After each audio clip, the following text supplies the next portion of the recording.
बिस्मिल्लाहिर्रहमानिर्रहीम, अस्सलाम वालेकुम नाज़रीन। आईसीसी चैंपियंस ट्रॉफी 2025 की स्पेशल ट्रांसमिशन जीत के जुनून के साथ मैं हूँ यासिर रशीद और मैं हूँ रामीन सैयद। नाज़रीन, चैंपियंस ट्रॉफी के फाइनल से कबल क्रिकेट हलकों में एक बड़ा सवाल उठने लगा है। क्या भारत को दुबई में अपने तमाम मैचेस खेलने का फ़ायदा पहुँचाया गया? जहाँ मुख्तलिफ क्रिकेट मुबस्सिरीन इस मामले पर पहले ही उंगली उठा चुके थे, वहीं न्यूजीलैंड के कप्तान मिचेल सेंटनर ने भी इस हवाले से अपनी राय का इजहार कर दिया है। पाकिस्तान से दुबई पहुंचने पर सेंटनर ने वाज़ेह तौर पर यह कहा कि भारत ने अपने तमाम मैचेस दुबई में खेले, जिससे उन्हें इन कंडीशंस का भरपूर अंदाज़ा हुआ। तो उनके मुताबिक दुबई की विकेट लाहौर के मुकाबले में सुस्त और मुश्किल हो सकती है और ये सूरत हाल भारत के हक में जाती दिखाई देती है। अब सेंटर का ये भी कहना था कि न्यूजीलैंड एक मजबूत टीम के खिलाफ फाइनल में उतरने जा रही है और वो दुबई में पहले से मौजूद बर्तरी का सामना करने के लिए भी तैयार है। तो यह एतराज़ सिर्फ न्यूजीलैंड के कप्तान तक महदूद नहीं रहा। यासिर, हमने देखा कि जनूबी अफ्रीका के स्टार बैट्समैन डेविड मिलर ने भी इंटरनेशनल क्रिकेट काउंसिल के सफरी शेड्यूल और शेड्यूलिंग पर तनकीद की थी। बिल्कुल इसी तरह मिलर के मुताबिक जनूबी अफ्रीकी टीम को ग्रुप मैचेस के बाद बार बार सफर करना पड़ा, जिसने खिलाड़ियों की कारकर्दगी को बुरी तरीके से मुतासिर किया। न्यूजीलैंड के खिलाफ सेंचुरी बनाने वाले मिलर ने निशानदही की कि जनूबी अफ्रीका को लाहौर से दुबई, फिर दुबई से वापस लाहौर का सफ़र महज एक दिन में मुकम्मल करना पड़ा, जो कि किसी भी लिहाज से आइडियल सिचुएशन नहीं थी। और उनके मुताबिक ये मामूली मसला नहीं है, बल्कि एक बड़ी नाहमवारी थी जो टूर्नामेंट के अहम लम्हात में फैसला कुन साबित हुई। चैंपियंस ट्रॉफी के बाद पाकिस्तान क्रिकेट बोर्ड जो है उसने न्यूजीलैंड के खिलाफ सीरीज़ के लिए अपने वनडे और T20 स्क्वाड्स का भी ऐलान किया है, लेकिन उन सेलेक्शंस पर भी शदीद बहस छिड़ी हुई है। सबसे ज़्यादा तनकीद अब्दुल्ला शफीक की सिलेक्शन पर हो रही है, जो मुसलसल 3 मैचेस में 0 पर आउट होने के बाद चैंपियंस ट्रॉफी स्क्वाड से बाहर किए गए थे, लेकिन अब बगैर किसी नुमायां कारकर्दगी के दोबारा कौमी टीम में शामिल कर लिए गए हैं। उस्मान खान की बात करें, जो स्क्वाड में मौजूद थे लेकिन उन्हें एक भी मैच खिलाने का मौका नहीं दिया गया, उन्हें मुकम्मल तौर पर ड्रॉप कर दिया गया। इसके अलावा allrounder vice captain Shadab Khan की वापसी भी कई हल्कों में हैरानी का बायस बनी है। फर्स्ट क्लास क्रिकेट में उनकी हालिया 15 इनिंग्स में महज 53 की औसत से 5 विकेटें हासिल करना किसी भी तरह से गैर मामूली कारकर्दगी नहीं समझी जा सकती। फिर उन्हें दोबारा टीम का हिस्सा बना दिए गए। इस पूरे मंजरनामे पर बात करेंगे। हमें ज्वाइन किया साबिक कप्तान सरफराज नवाज साहब ने। सरफराज नवाज साहब हमारे साथ मौजूद हैं और हमें साबिक चीफ सेलेक्टर, साबिक हेड कोच, साबिक क्रिकेटर मोहसिन हसन खान साहब ने भी ज्वाइन किया है। मोहसिन खान साहब, बहुत शुक्रिया सर आपके वक्त का। सरफराज साहब, सबसे पहले मैं आपकी तरफ आऊँगा। क्या समझते हैं जो अब बाकायदा तौर पे हरीफ जिसने मैदान में उतरना है वो ये कह दे कि इन कंडीशंस का फ़ायदा तो इन्हें पहले से ही है, तो ये तो फिर दूसरी टीम की कारकर्दगी के ऊपर भी एक सवालिया निशान बना है। ये किसकी बात कर रहे हैं? ये जो सर न्यूजीलैंड मैच होना है? जी न्यूजीलैंड ने जो बाकायदा तौर पे कहा कि इंडिया को बर्तरी हासिल है। ये तो देखें, आज से एक हफ्ता पहले, हफ्ते से भी ज्यादा बात है, आपके चैनल के ऊपर मैंने उठाई थी बात, उसके बाद ही बातें शुरू हुई हैं। पहले तो किसी ने बात ही नहीं की। तो एनीवे, ये जो मामले हैं ये तो बोर्डों को चाहिए था।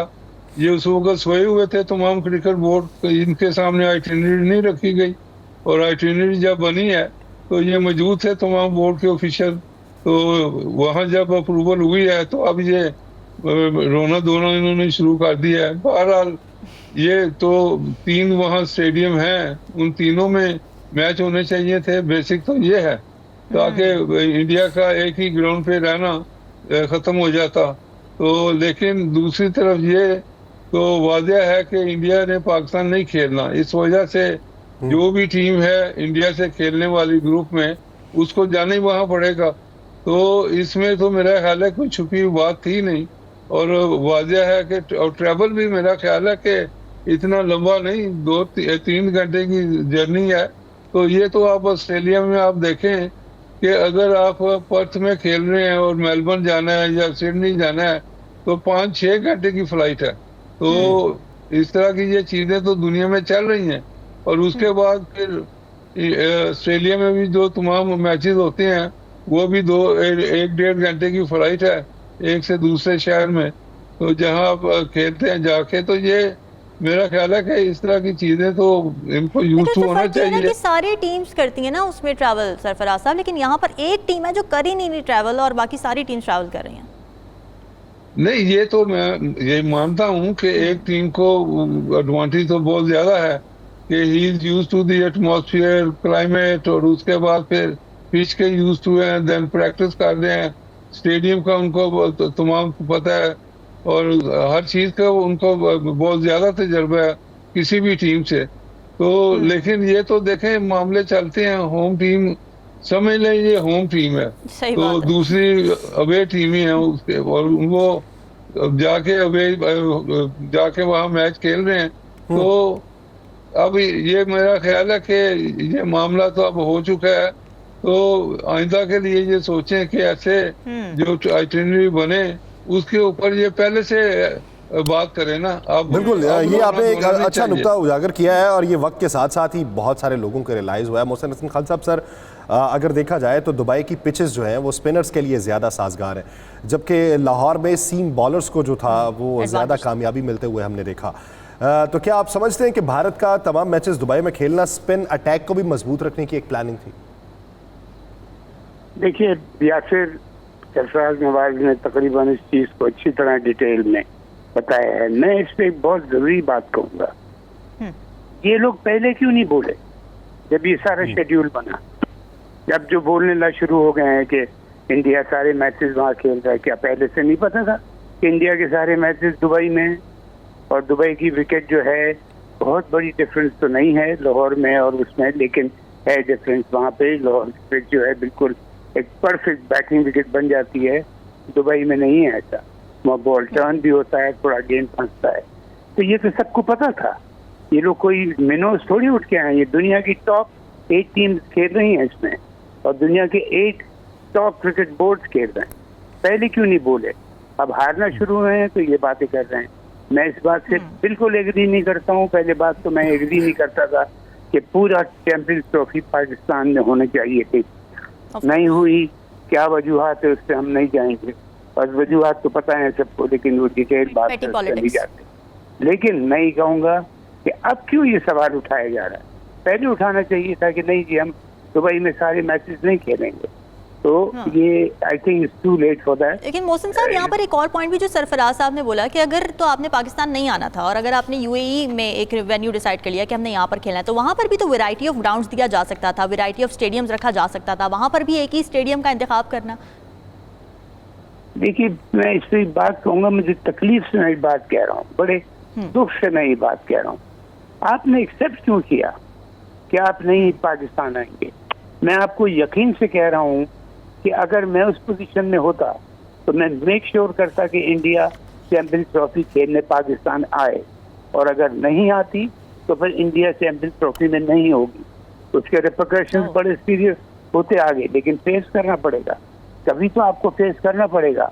पहले हम सरेंडर कर देते हैं और सरेंडर करने के बाद फिर हम रोना पीटना शुरू हो जाते हैं।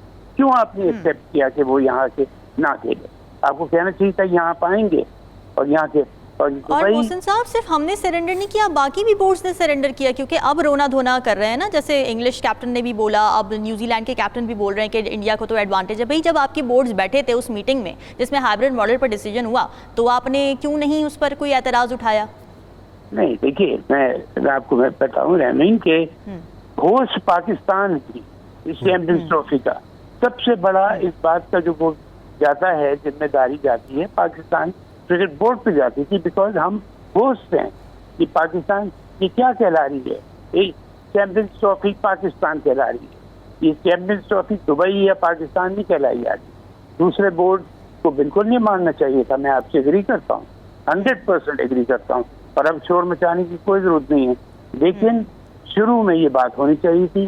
पाकिस्तान को क्रिकेट बोर्ड को चाहिए था कि सातों जो बोर्ड हैं जो हमारी टीम के अलावा हैं उनकी सपोर्ट लेता, डिप्लोमेसी चलाता कि जिसके ऊपर चैंपियंस ट्रॉफी अगर होगी तो पाकिस्तान में होगी, बिकॉज ये हमारा ऑनर है और हमारे ड्यू है। हमारे हम इसके लिए होस्ट करार पाए गए। तो अगर होस्ट अपने मैचेस किसी और मुल्क में करा रहा है तो कहाँ का इंसाफ है?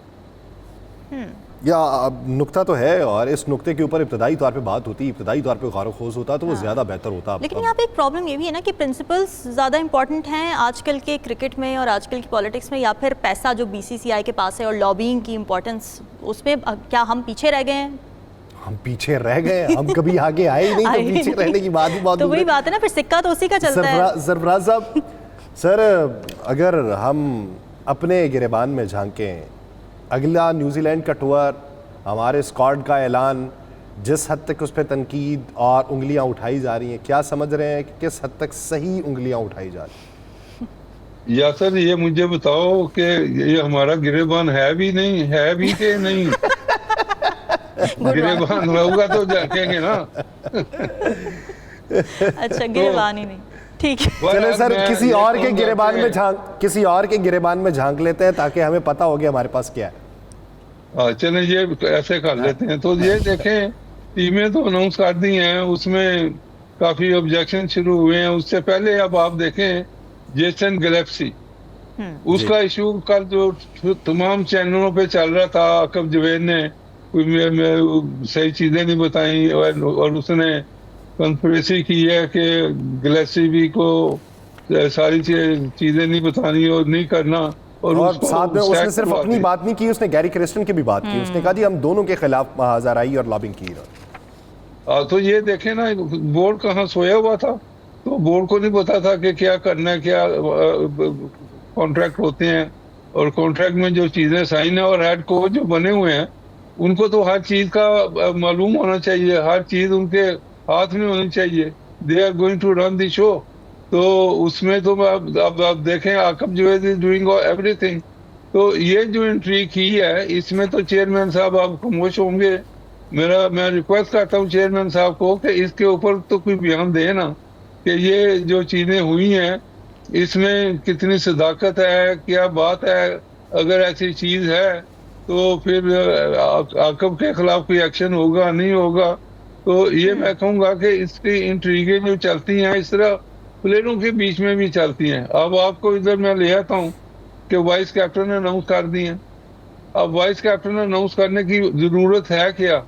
यही तो ग्रुपबंदी शुरू होती है। यहीं से जब हम खेलते थे तो वाइस कैप्टन का एक अलग ग्रुप होता था, कैप्टन का अलग ग्रुप होता था, और लोग देखते थे वाइस कैप्टन ने आइंदा तो इसने आना है, और उसकी तरफ ज्यादा झुकाव होता था। तो ये चीजें अब फिर शुरू कर दी हैं। अब आप देखें जितनी टीमें आई हैं, मेरे ख्याल में किसी ने अभी चैंपियन ट्रॉफी में अपना वाइस कैप्टन अनाउंस ही नहीं किया। तमाम अपना कैप्टन अनाउंस हुए हैं और आके खेलने हैं। यानी अनड्यू इंपॉर्टेंस दी जा रही है।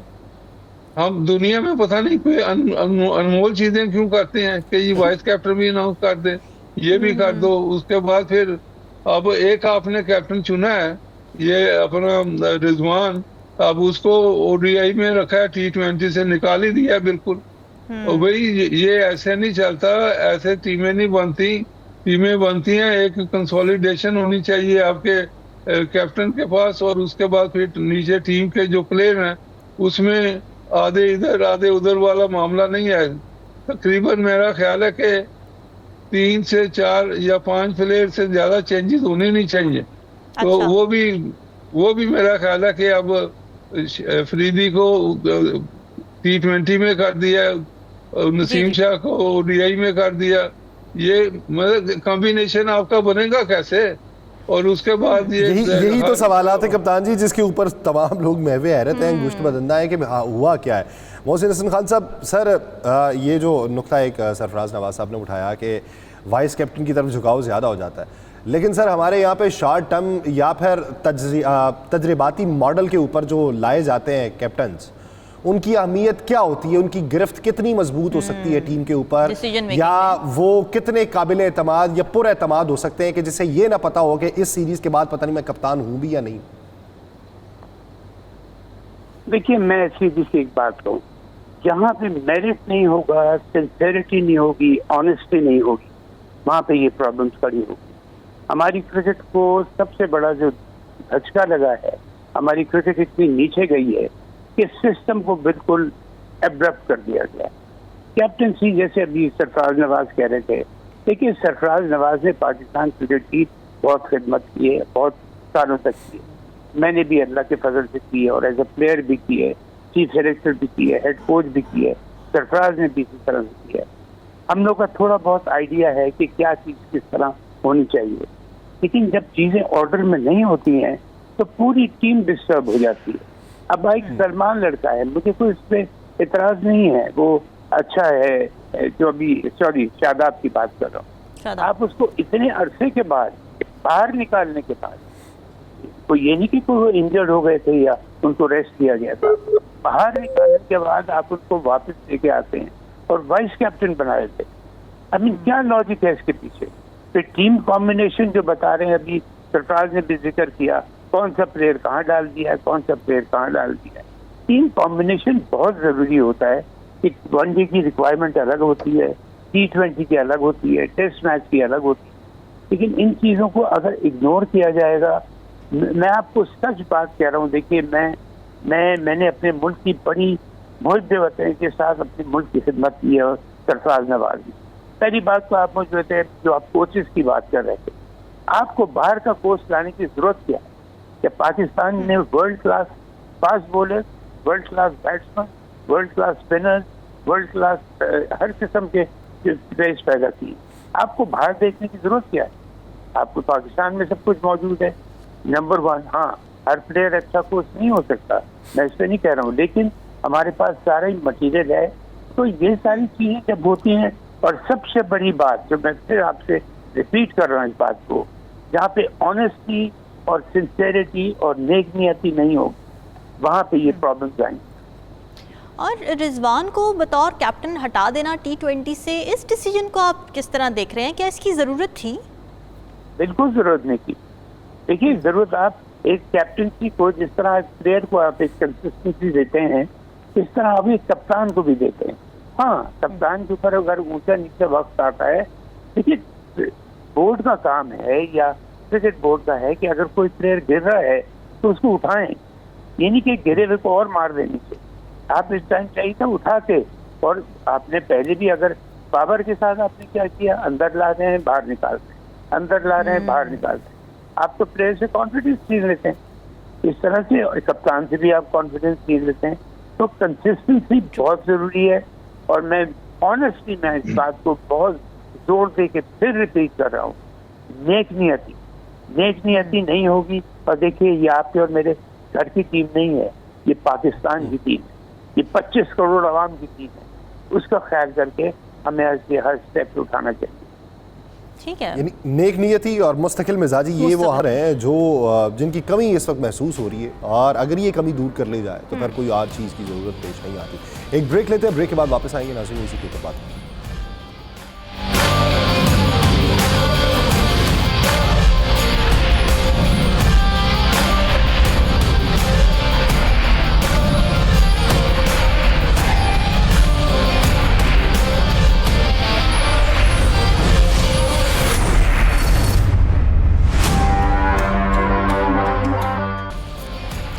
वेलकम बैक जी। बात की जाती है सर्जरी की, लेकिन सर्जरी क्या सही पॉइंट पर हो रही है या फिर असल में किसी की आंखों की सर्जरी की ज़रूरत है, ये भी देखना पड़ेगा। सिलेक्शन टीम में कोई चेंजेस हमें नज़र नहीं आती। सरफराज साहब भी हमारे साथ मौजूद हैं। सरफराज साहब, ये जो स्क्वाड में तब्दीलियाँ नज़र आ रही हैं हमें इस वक्त ऑन पेपर, आपको ये देख के लगता है कि हमने सबक सीख लिए हैं या फिर अभी भी इसमें कुछ अनॉमलीज नज़र आ रही हैं? जैसे अगर सऊद शकील की बात करें तो इंडिया के ख़िलाफ़ उन्होंने 62 रन बनाए, मगर उसके बावजूद उन्हें ड्रॉप कर दिया गया, और इंडिया के ख़िलाफ़ तैयब ताहिर ने कोई रन नहीं बनाया था, और वो टीम में अभी भी बरकरार हैं। देखें, इसके ऊपर तो मैं कहूँगा कि जब मैंने गौर किया है तो मेरा तो दिमाग चकरा गया है कि ये इधर से उधर कर दिया, उधर से इधर। ये कोई चेस का खेल थोड़ी है कि एक मोरा इधर कर दो, दूसरे को उधर कर दो। अब आप देखें, उस्मान खान, इसके ऊपर ही अभी बात कर लेते हैं। ये 16 प्लेयर जो अनाउंस मेरे पास आए हैं, उसमें उस्मान खान भी है। अब उस्मान खान को अब T20 में डाल दिया है। पहले ये ODI में, चैंपियन ट्रॉफी में ODI में था, तो और इतनी बड़ी world cup, champion trophy world cup ही है ना, तो उसमें इसको डाला हुआ था। अब इसको ODI से निकाल के T20 में डाल दिया और विदाउट प्लेइंग। उसके बाद इमामुल हक को अब ODI में डाल दिया, एंड ही फेल। एक मैच जो खेला है बुरी तरह फेल हुआ। उसके बाद फिर एक साल से इस लेवल की क्रिकेट खेला ही नहीं है। तो अब ये, अब मैं हैरान हूँ कि किस तरह की सिलेक्शन हो रही है। उसके बाद अब्बास अफरीदी की,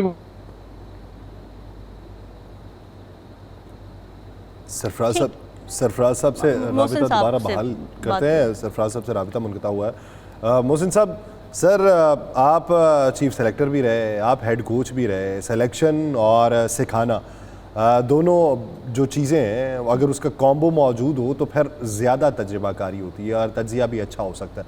सर बात हो रही थी जब नसीम शाह जो थे वो आउट हो गए थे इंजर्ड होके, और ये कहा जा रहा था कि दोनों एंड जो हैं वो एक तरफ शाहीन शाह और दूसरी तरफ नसीम शाह, इन दोनों की वजह से मजबूत दिखाई देते थे। एक एंड नसीम शाह की अदम मौजूदगी की वजह से कमज़ोर हुआ है, जिसके नताइज जो थे वो पाकिस्तान ने बेशुमार मैचेस के अंदर भुगते।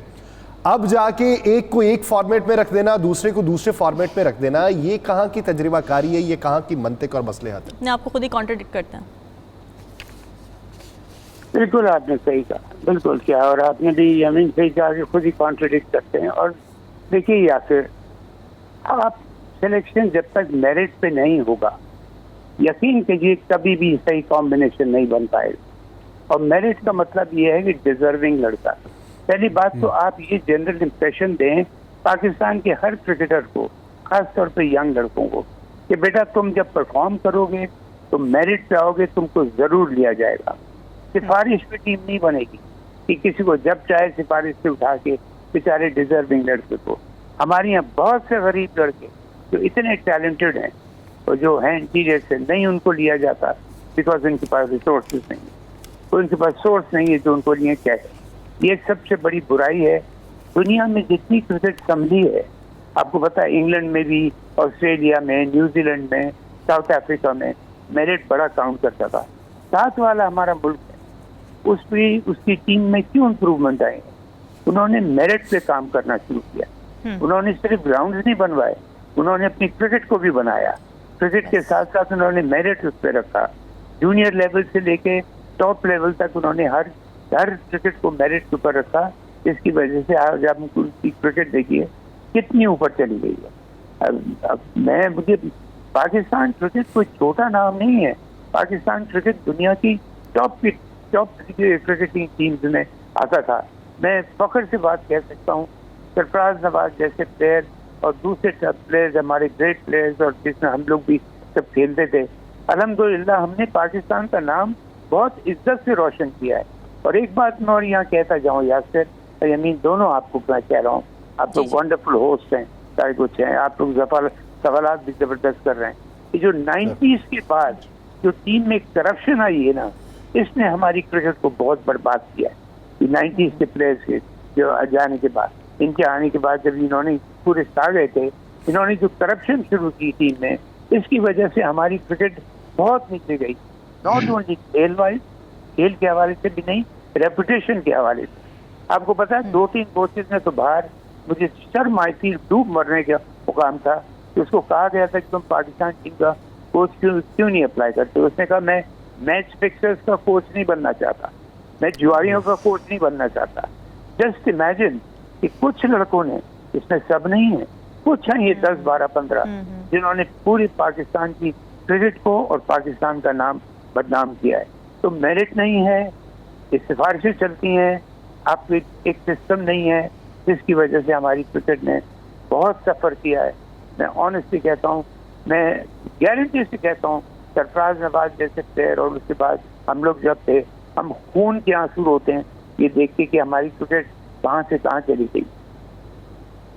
अच्छा सरफराज नवाज साहब, सर यही सवाल मेरा आपसे भी है कि क्या सोच के ये फैसला किया गया होगा? क्योंकि भारतीय टीम को देखें तो एक वक्त में मोहम्मद शामी और बुमराह दोनों एंड्स इन्होंने संभाल रखे थे। हमारे यहाँ नसीम शाह और शाहीन शाह अफरीदी थे। सर मेरा सवाल वही है कि क्या जो शाहीन शाह है ODI में उसे नहीं रखा गया तो भागा नहीं जाता उससे ज़्यादा? नसीम शाह को T20 में नहीं रखा गया तो क्या T20 में सही परफॉर्म नहीं कर पा रहा? क्या वजह है कि हमने 2 टीमें अलग बना दी हैं? ये नहीं हो सकता कि हम एक ही जो शख्स है उसे 2 टीमों के अंदर भी रख सके, दोनों फॉर्मेट में भी एक ही फॉर्मेट तक महदूद करने के पीछे क्या सोच हो सकती है?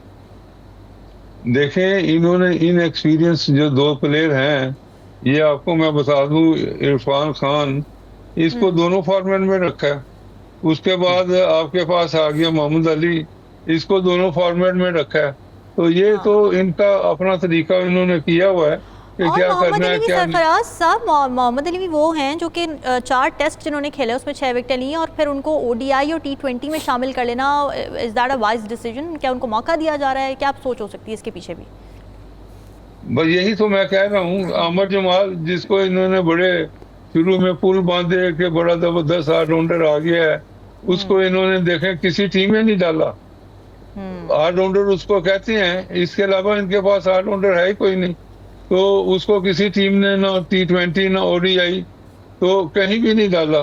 तो ये अब मैं ये हैरान हूँ कि ये सिस्टम चल क्या रहा है। दूसरा, मैं मोहसिन खान साहब की बात को थोड़ा सा आगे बढ़ाना चाहता हूँ कि जब चेयरमैन साहब ने टेक ओवर किया, नकवी साहब ने, तो मैंने उससे 1-2 दिन के बाद इनको पूरी डिटेल लिख दी थी कि पाकिस्तान क्रिकेट में क्या हो रहा है, क्या नुकसान है। और जितनी देर तक मैंने इनको कहा जी कि मैंने कहा, अशरफ साहब को भी लिखा और कहा भी था फोन के ऊपर भी कि आप युवा ग्रुप के आदमी को ना लेके आए। लेकिन पता नहीं वो इंतजाम जो सजा याफ्ता भी है, फाइन भी हुआ है, उसको ले आए। और उसको फिर इंतजाम को तो अपना तौकीर रियाज साहब ने, जब चेयरमैन थे जन्नत साहब, तो उन्होंने तो टीम से वैसे भी 1 साल के लिए बाहर कर दिया था जुआ के ऊपर ही। जब साउथ अफ्रीका टीम गई है, अख्तर रसूल का बयान मेरे सामने मौजूद है, उसने बयान दिया था टीम जाने से पहले कि ये इंतजाम किसी मैच में 20 से ज्यादा रन नहीं करेगा। 5 इनिंगें खेला है और यही हुआ है। और फिर अपना उससे पहले फिर मैं बता दूं कि तौकीर रियाज साहब से मेरी मुलाकात हुई। मैंने उनको कहा कि इंग्लैंड जो आपके 99 में या उसके बाद टीम जा रही है 2000 में, ये अपना लॉर्ड्स टेस्ट मैच फिक्स हो चुका है। ये लंदन के अखबारों में भी छपा था। और उसके बाद फिर जब मैंने बताया कि match will be over with in 3 days, और ये 3 दिनों में तो तौकीर दिया और यावर सईद बैठे हुए थे, मैनेजर भी। तो मैं कहा यावर सईद साहब इसके ऊपर आप ध्यान करें, तो क्या करेंगे। तो ये चीजें तो एडवांस बताई गई हैं, लेकिन बोर्ड ने कभी कोई एक्शन नहीं लिया। तो उसी तरफ तो रोशनी मोहसिन साहब ने भी सरफराज साहब डाली है। नहीं, ये एक सेकंड मैं अब आप देखें कि जो मेंटोर बनाए हुए हैं, ये वहाँ जुआ ग्रुप के आदमी और जुआ क्लब के मेंबर हैं, तो जिनको फाइन हुआ है। जैसे क्यूम ने कहा है कि इनको क्रिकेट बोर्ड की दीवारों तक ना आने दें। दीवारें क्या है, ये तो बोर्ड के अंदर बैठे हुए हैं। और 50 लाख रुपया महीना बेशक करोड़ों दे दें, लेकिन नीट एंड क्लीन आदमियों को तो लेके आए। मुझे नहीं समझ आती कि ये जुआ ग्रुप के आदमी क्यों बीच में रखे हुए हैं, बड़ी बड़ी तनख्वाहें लेके। करप्शन वाली भी जैसे बात की मोहसिन साहब ने, तो ये बड़ी इंपॉर्टेंट चीज़ है कि फिर जब अकाउंटेबिलिटी हो रही है, प्लेयर्स की अकाउंटेबिलिटी हो रही है, उनकी अखाड़ पछाड़ होती है, तो फिर ये जो मैनेजरियल इश्यूज नज़र आ रहे हैं, उसमें करप्शन नज़र आ रही है, उसका एहतसाब कौन करेगा? मुझे एक सवाल करना है मोहसिन साहब से। मोहसिन साहब, आप क्या समझते हैं कि क्या ज़रख़ेज़ी कम हो गई है हमारी सरजमीन में? कि एक वक्त था हम कहते थे कि उंगलियों के ऊपर गेंद को नचवाया जाता है। कहानी शुरू होती है स्पिनर्स की, वसीम बारी साहब से, फिर अब्दुल कादिर साहब, फिर मुश्ताक अहमद साहब, फिर सकलान मुश्ताक साहब, और फिर दानिश कनेरिया, और कहानी आके सईद अजमल पर रुक गई। उसके बाद कहानी आगे नहीं चल पा रही। किरदार हम लेके आते हैं, उसे ढालने की सांचे में कोशिश करते हैं, लेकिन वो ढल नहीं पा रहा। क्या समझते हैं, देखने वाली नज़र कमज़ोर पड़ गई है या वैसे ही ये पैदावार ही कम हो गई? देखिए, मैं बड़े फख्र से एक बात कहूँगा, और ये मत सोचिएगा कि मैं एक पाकिस्तानी की हैसियत से कर रहा हूँ। मैं फख्र करता हूँ कि मेरा मुल्क इतना टैलेंटेड है। यकीन कीजिए, एक से एक नया टैलेंट ऊपर आता जाता है, चाहे वो बैटिंग डिपार्टमेंट हो, स्पिन हो, फास्ट बॉलिंग हो। तो यानी कि दुनिया ये परेशान होती है कि ये पाकिस्तान की जहाँ पे डेड विकेट्स होती हैं, वहाँ पे ग्रेट फास्ट बॉलर्स पैदा होते हैं। लाइक इमरान खान, सरफराज, नवाज, कितने मैं नाम लूँ आपके सामने। मैं चोरों का नाम नहीं लूंगा, सॉरी टू से। मैं चोरों के खिलाफ हूँ। पूरा सूरा था इन लोगों का, 6-7 लड़कों का। मैं उनका नाम बिल्कुल कभी नहीं लूंगा, इसलिए कि they are a disgrace to Pakistan cricket and Pakistan.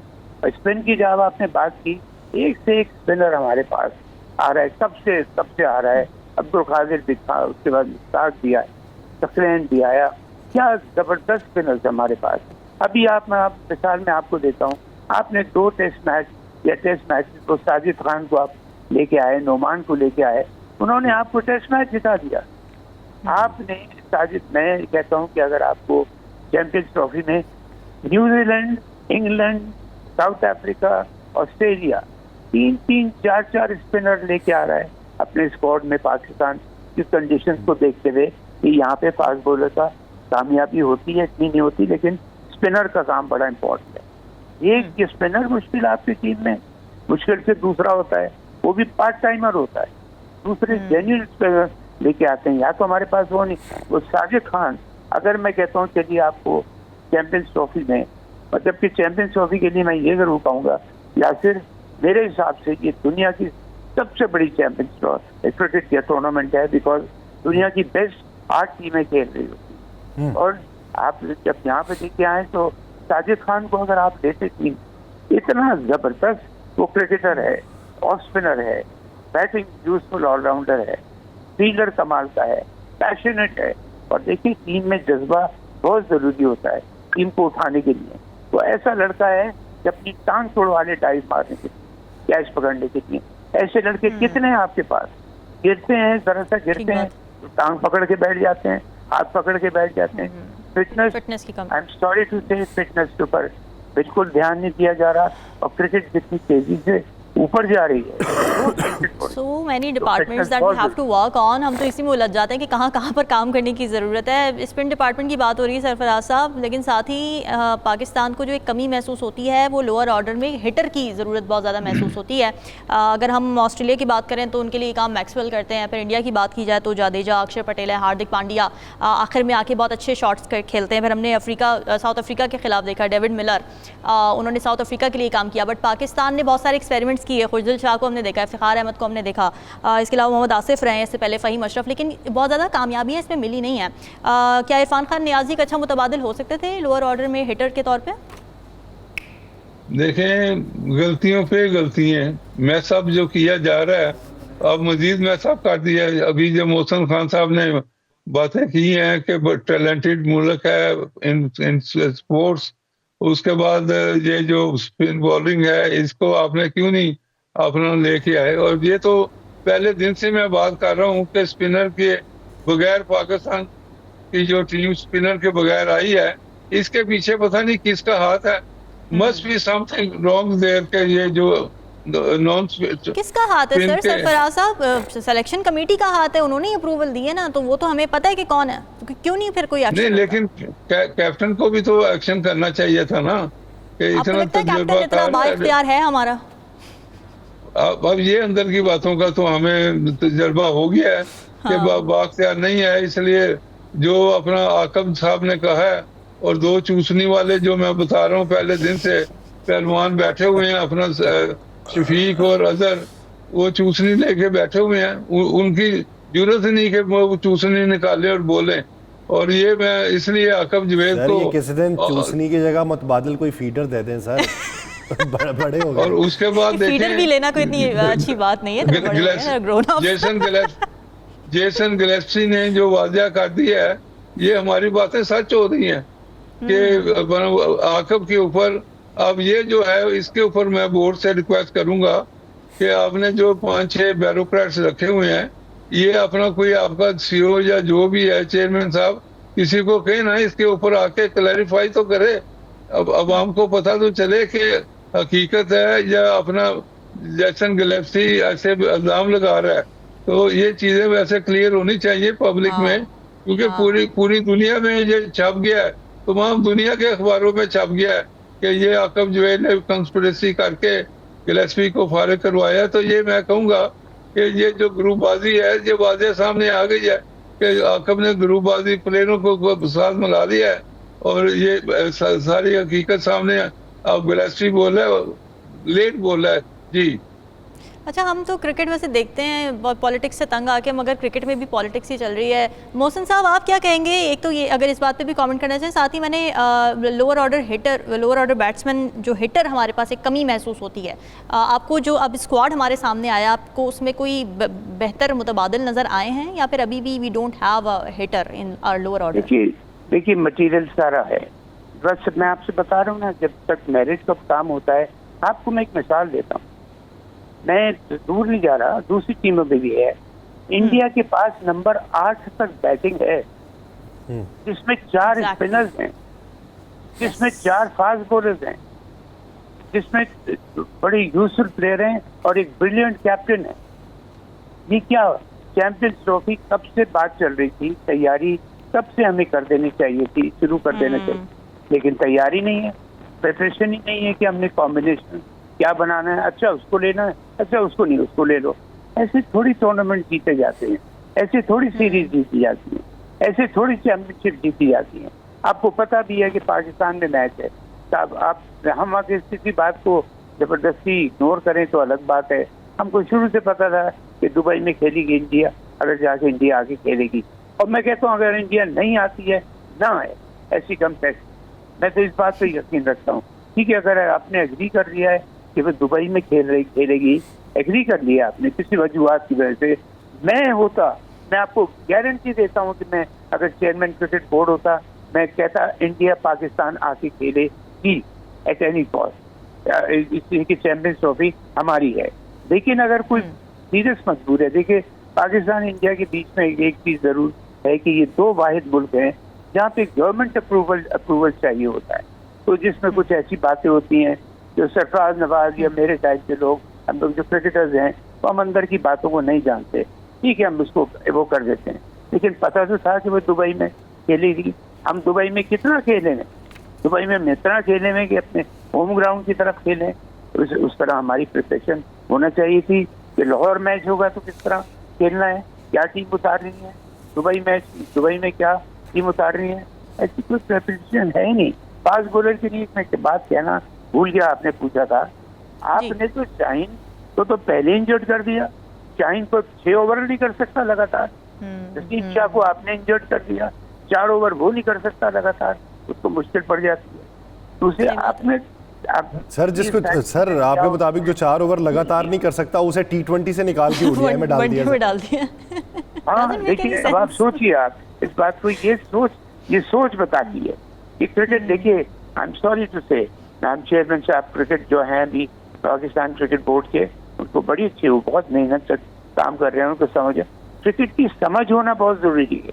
जरूरी नहीं आप क्रिकेटर हो तो आपको क्या कहते हैं क्रिकेट की समझ होगी। नूर खान साहब क्रिकेटर नहीं थे, आरिफ अब्बासी साहब क्रिकेटर नहीं थे, लेकिन क्या जबरदस्त क्रिकेट बोर्ड उन्होंने चलाया है।